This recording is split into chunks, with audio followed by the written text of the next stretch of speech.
สบายดีนครหลวงเวียงจันทร์ตอนเช้าตอนนี้เวลาประมาณ7:57 นาทีเก็บหาบรรยากาศก่อนหอดปี2026เนี่ยอีกพอทะเลมือเจ้าอีกมืออื่นมือฮื้อเนาะอีก2 มื้อเท่านั้นก็จะเปลี่ยนเป็นปี2026แล้วเนาะสนัดกาเก็บเอาภาพบรรยากาศ2025ไว้เบิ่งเนาะเจ้าไว้เบิ่งไว้เตือนบางเทื่ออาจประมาณอีก10 ปีข้างหน้ามาเบิ่งว่านครหลวงเวียงจันทร์เฮาจะมีการเปลี่ยนแปลงอีหยังแหน่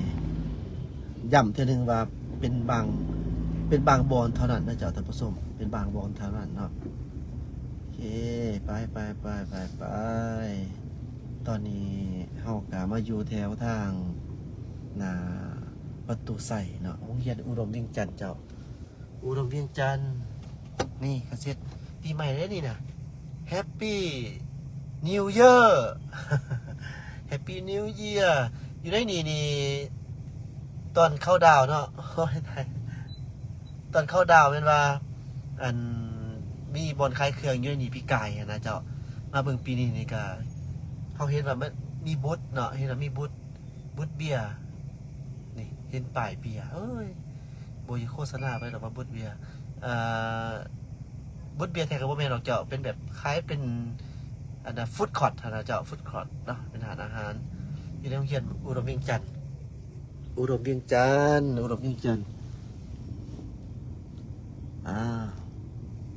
เก็บภาพบรรยากาศให้เบิ่งแบบสดๆเนาะเจ้านี่ประตูใส่ของเขาประตูใส่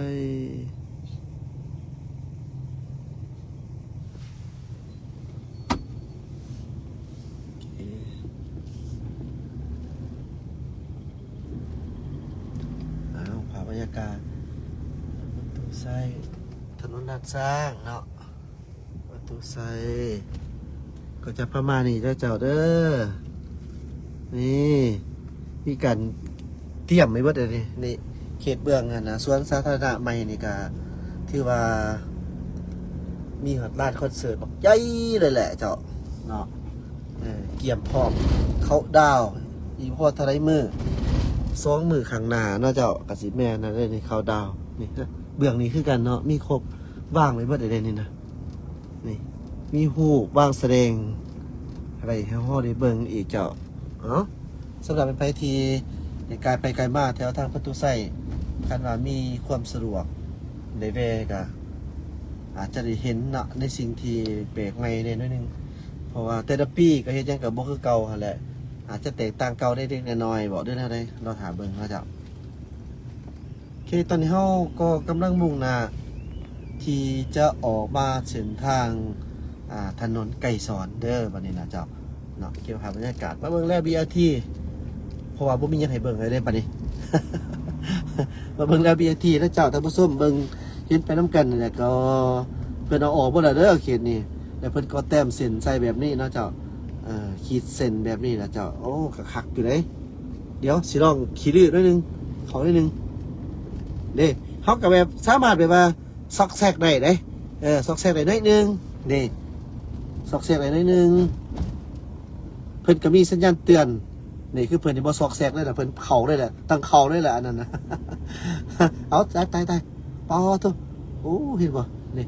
อันตรายแบบนี้เนาะจะไปไว้แล้วจะว่าเขามาทางนี้แล้วจะก็แซกเข้ามาบัดเดียวอันตรายแบบผู้เข้ามาถึกเล่นนี่เขาก็ซ่าแต่ว่าเขาก็มั่นคงแหละเนาะ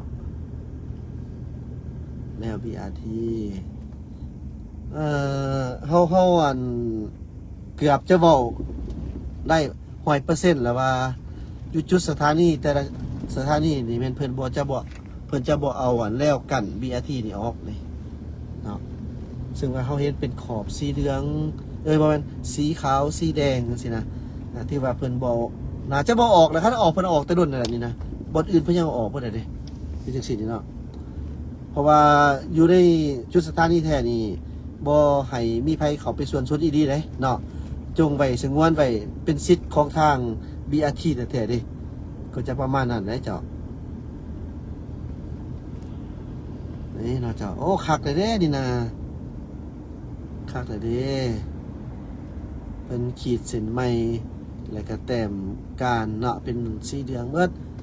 บางว่าสีคือสีทนทานเนาะเจ้าสีเหลืองสีหยังมีหยังนี่ตึกอาคารใหม่เนาะก็จะประมาณนี้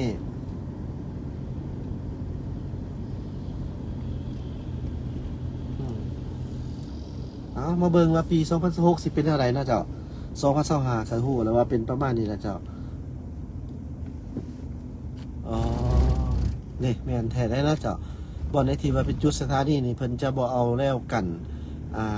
BRT แล้วกันออกเพราะว่าสงวนไว้เฉพาะแต่แนวทางของ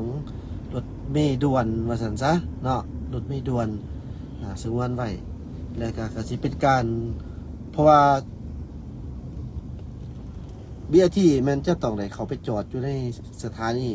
เวลาจอดนั่นแน่นอนเพิ่นก็จะบ่ให้มันเป็นลักษณะแบบว่ามียังมากีดขวางเข้าไปร่วมกันหั้นนะเนาะเพื่อเป็นการบ่ให้เกิดอุบัติเหตุแน่แล้วก็เป็นการขึ้นลงที่สะดวกสบายของผู้โดยสารเจ้าเฮาอันนั้นน่ะ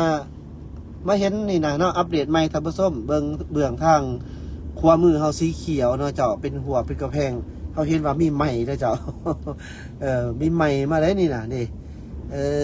ก็งามแบบนึงแล้วเจ้าสีสันสดใสขึ้นมาแบบนึงกันเนาะเป็นหัวของเส้นทางเขาไปในหอสภาแห่งชาติเรือนประทับหลวงเวียงจันทร์ที่วัดสนามหลวงเจ้าขอบเขตนี้ก็เป็นปั๊มน้ำมันอ่างน้ำมาเสาลายเลยก็เป็นเลิศตลอดเลยอ่างน้ำนะเจ้าอ่างน้ำมานี่ก็หอแถวทางพ้นเข่งเนาะคอยพ้นเข่งสีเหลืองเป็นจังซี่เด้อบนขอบเขตสีเหลืองนี่เอาความจริงซะเนาะแบบว่าผู้ขับขี่นี่นะก็เอาแล้วเขาบ่ได้สนใจหรอกเจ้าว่าเส้นยังมันเป็นสีหยังนี่นะเด้เห็นบ่นี่ปั๊บนี่พอแต่ว่าได้ขามเลยก็ได้นะที่จริงแล้วนี่เขตเส้นสีเหลืองยาวซื้อไปนี่นะเนาะแม่นว่าบ่สามารถที่จะขามผ่านได้นะเจ้ามันบ่ให้เห็นแบบนั้นแต่ว่าบ้านเฮานี่โอ้สบายดีเลยเจ้าหน้าที่ตำรวจเพิ่นก็บ่ค่อยได้เห็นเด้แบบนี้เนาะถ้าเพิ่นเห็นก็บ่ว่าสิเป็นจังไดฮู้แต่ว่ามันเสี่ยงต่อการเกิดอุบัติเหตุเด้อเอาข้ามได้อยู่แต่ว่าถ้าหากเกิดอุบัติเหตุมานี่โอ้ยเมื่อยแท้ๆเด้อเจ้าเจ้าอีกทีหนึ่งแล้วเจ้าก็คือจุดขอบเขตสถานีเขาเห็นน้ำกันนี่มันเพื่อนกาที่ว่าเพราะว่าเขาเห็นมาผ่านมานี่แต่ละสถานีนี่เขาบ่เห็นแล้วกันออกเนาะนี่นะสีขอบขาวแดงอย่างนี้นะเจ้าเพื่อนบ่ได้เอาออกทำไมเขาว่าอยู่บนสถานีนี่มันเป็นบนสงวนไว้เฉพาะรถ BRT รถเมล์ด่วนเนาะกระโบสามารถกระโบจะบอออกว่าสันซะนี่เอาออกได้สีเขียวจะขึ้นมาเลยปะเนาะแปลกเลยเนาะเขาแปลกนิดนึงเพราะว่าเขามีซิดได้ไปเพราะเขาปาถึงสีเขียวเนาะแต่ว่าเพิ่นสีอื่นเพิ่นก็มาแล้วเขาเพิ่นก็ซัดมานะเจ้า นี่ก็จะประมาณนี้เนาะเจ้าเวลาเอาขอบกันออกท่านผู้ชมก็จะเห็นเนาะว่าเป็นแบบนี้เด้จะเป็นสีเหลืองแก่ได้เนี่ยสีส้มนอกจากว่าเป็นสีเหลืองเป็นสีส้มนะสีส้มเนาะก็จะยาวที่จริงแล้วนี่ก็เป็นแท่นให้ขอบกันนะเจ้าแต่ว่าเห็นว่าบางบอลก็คือว่าลอกออกเปิกออกหมดเลยบางอันไหนบ่เป็นวัตถุบอลเนื่อเจ้าบอกว่าบางบอลคือว่าเห็นเปิกออกเลยดินี่เห็นบอกทุกบอลเนาะเจ้าบอลสถานีนี่ถือว่ากล่าวว่าคอนเฟิร์มได้เนาะยืนยันได้แล้วว่าบอลจุดสถานีออกมาประมาณ10 แบตประมาณ10 แบตแม่นว่าเพิ่นบอลออกเพราะว่าต้องเลยรักษาแล้วกันเนาะนี่มา เห็นบ่ บ้านเฮามันสบายได้บ้านเฮานี่แต่มันสิเดียวบ้านเฮาสบายบ้านเฮานี่อันตรายเด้อเจ้าเด้อเพราะว่าเส้นนี่ก็ฮู้อยู่ว่ามีความหมายแนวใดเนาะแต่หากว่ามันไกลหลายนี่คนก็บ่ค่อยสนใจดอกเกี่ยวกับเรื่องเส้นนี่นะเอาตรงๆคนเล่าวบ่ค่อยสนใจนะเรื่องนี้นะเวลาเกิดอุบัติเหตุมากก็เป็นสอกหาพี่น้องปองไปผู้รักผู้ใหญ่มาไกลมาเกลียกันทั้งที่ว่าตัวเองเฮ็ดผิดบอกด้วยว่าอันนี้เองนะประมาณนั้นนะเจ้า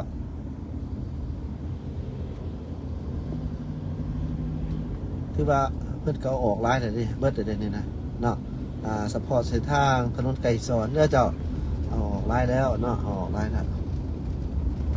เป็นการอัปเดตใหม่เดือนปี2025ฮอดปี2026ว่าสิเป็นจังไดเนาะนี่ปี2025แอดมินไลฟ์สดตอนนี้ก็จะมา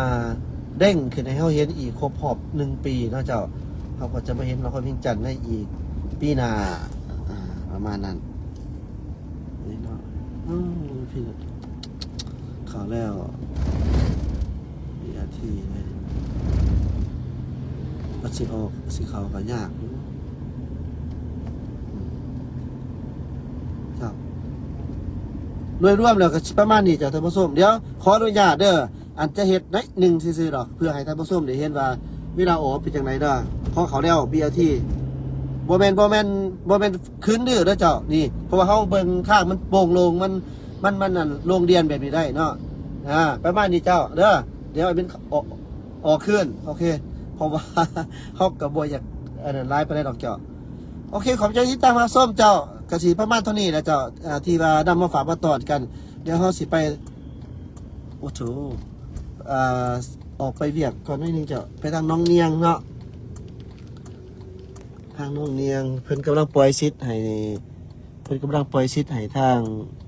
บอลไฟเขียวไปเขาก็ตกสลอนะเจ้าสลอนิดนึงผู้ดีเพื่อเป็นการนั้นก็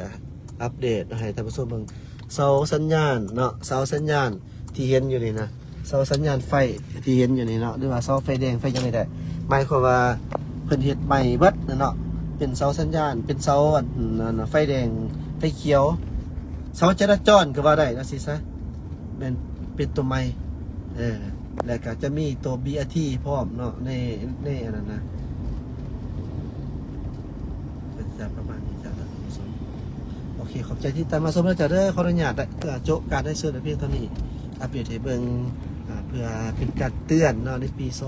2026ให้เฮาได้เห็นว่า2025เส้นทางบ้านเฮาอยู่นครเวียงจันทน์โดยเฉพาะเป็นถนนไกลสอนนับตั้งแต่ที่เฮาได้สวดผ่านมาเป็นแบบไหนก็จะประมาณนี้จ้ะท่านผู้ชมโอเคสบายดีเจ้า